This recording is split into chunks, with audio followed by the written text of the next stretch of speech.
बोलिकी किंतु आम सरकार इटा को विचार को नेले एवं वर्तमान असीपा तरफ प्रपोजाल जाइए 1520 स्पेशल एजुकेटर नियुक्ति हे तांकर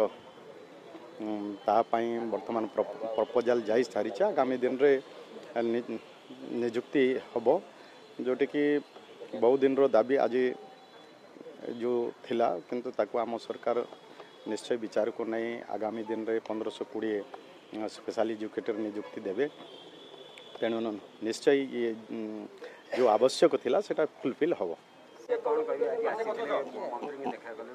मो ना हूँ आयुष्मान चौधरी मुझे Odisha special educator federation for दिव्यांग मुझे साधारण संपादक।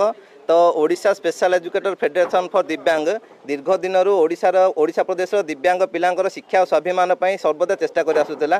तो आम दीर्घ दिन गोटे दाबी थिला जे सबु विद्यालय में भिन्नक्षम पिलांक गोटे गोटे स्वतंत्र शिक्षक नियुक्ति हूँ जो मैंने कि भिन्नक्षम पिला पढ़े पारे। तो ताहा आज आम लोकप्रिय सरकार एवं मानवर आमर मुख्यमंत्री मोहन चरण माझी और मानवर शिक्षा मंत्री नित्यानंद गौड़ तत्वावधान आमर ओडिशा प्रदेश में सबु विद्यालय में स्वतंत्र शिक्षक नियुक्ति हेबे बोली प्रक्रिया आरंभ हो जाए और मानवर मुख्यमंत्री अनुमोदन मिल सारी। तो यही परिप्रेक्षी आम आज मानवर शिक्षा मंत्री को धन्यवाद ज्ञापन करने आसलु।